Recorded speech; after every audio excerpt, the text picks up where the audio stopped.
সবাই বলে কোনো ধর্মই খারাপ কথা বলে না, ইসলাম একই কথা বলে। কেন তার সমস্ত পৃথিবী তৈরি করতে 6 দিন লাগলো? আপনি 9 মাস পরে জন্মাবেন। এতগুলো মানুষ দোজখে যাবে? তিনি অবাক হচ্ছেন, এতগুলো মানুষ কিভাবে দোজখে যাবে। সবাই বলে কোনো ধর্মই খারাপ কথা বলে না, কিন্তু মুসলিমরা কেন অন্য ধর্মের লোকদের ইসলাম গ্রহণ করতে বলে?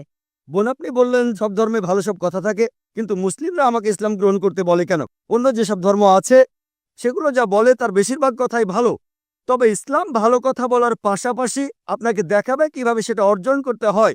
আমি উদাহরণ দিয়েছি, সব ধর্মই বলে চুরি করো না, ইসলাম একই কথা বলে, তবে ইসলাম দেখিয়ে দেয় কিভাবে সেই অবস্থানে যাবেন যেখানে কেউ চুরি করে না। জাকাত দেন, সাহায্য করেন, এরপর কেউ চুরি করলে তার হাত কেটে ফেলেন, তাহলে চুরি করা বন্ধ হয়ে যাবে, কোনো অপরাধ থাকবে না। এজন্যই আমি বলেছিলাম যে ইসলাম ভালো কথা বলার পাশাপাশি আপনাকে দেখিয়ে দেবে কিভাবে সেটা অর্জন করতে হয়। যদি সর্বশক্তিমান আল্লাহ যে কোনো কিছুই তৈরি করতে পারেন, কেন তার সমস্ত পৃথিবী তৈরি করতে 6 দিন লাগলো? বোন প্রশ্ন করলেন যে আল্লাহ যদি যে কোনো কিছু সৃষ্টি করতে পারেন তাহলে কেন 6 দিন সময় নিলেন। বোন, আল্লাহ যদি চাইতেন একদিনে সৃষ্টি করতে পারতেন, তখন আপনি বলতেন যে কেন একদিনে তৈরি করেছেন, 6 দিনে কেন নয়? কারণ আল্লাহ 6 দিনে এটাই বানাতে চেয়েছেন।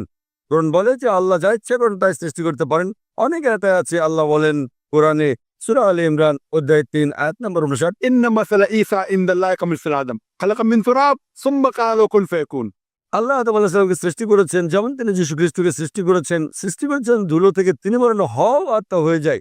আল্লাহ যখন কিছু সৃষ্টি করতে চান তিনি বলেন হওয়ার হয়ে যায়, তিনি ইচ্ছে করলেই এটা হয়ে যায়।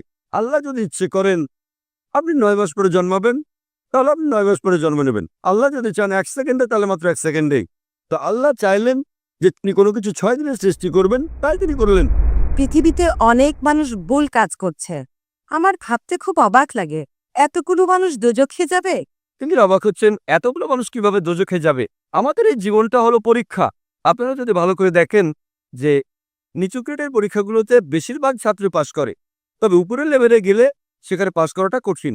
উদাহরণস্বরূপ কোনো কঠিন পরীক্ষায় বসেছেন, যেমন মেডিকেল কলেজে ভর্তি হতে গেলে আপনাকে পড়তে হবে, খাটাখাটনি করতে হবে, পড়াশোনা করতে হবে। একইভাবে বেহেশতে যেতে গেলে এটা সহজ কাজ না, এটা মেডিকেলে ভর্তির চেয়েও অনেক কঠিন কাজ। তাই এটা আসলে পরকালের জন্য পরীক্ষা। যারা আল্লাহর নির্দেশগুলো মেনে চলবেন তারা ইনশাআল্লাহ বেহেশতে যেতে পারবেন।